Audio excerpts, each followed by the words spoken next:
Bonjour la famille, bonjour les amis, j'espère que vous allez bien, j'espère que vous allez très bien.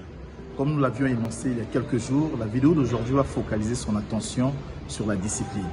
En quoi la discipline peut être importante pour le développement de nos pays. Je sais très bien qu'il y a plusieurs éléments qui rentrent en jeu pour pouvoir développer les pays africains.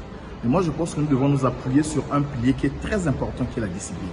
Et quoi que vous fassiez dans la vie, vous devez avoir un peu de discipline afin d'atteindre vos idées, vos objectifs et même votre idéal.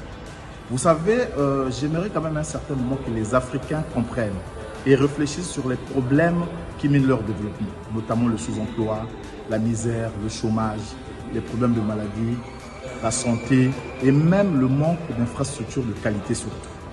Écoutez, tous les pays du monde ont subi des coups durs et même les grandes puissances actuellement, telles que la France, les États-Unis, la Chine, la Russie, l'Allemagne, etc.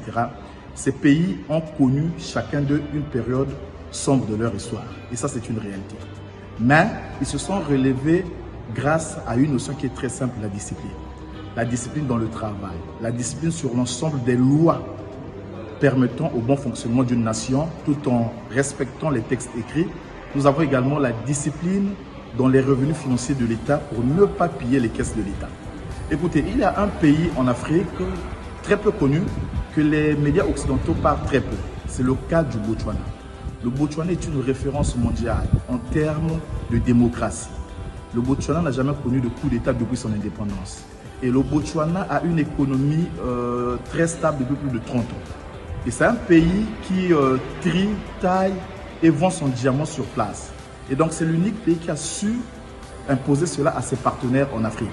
Et on voit bien, contrairement à ce que les gens pensent, avoir un sol et un sous-sol très riche n'est pas une malédiction.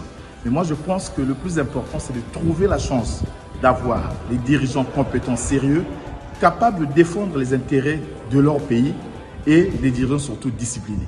Jacques Mounombo, votre ami.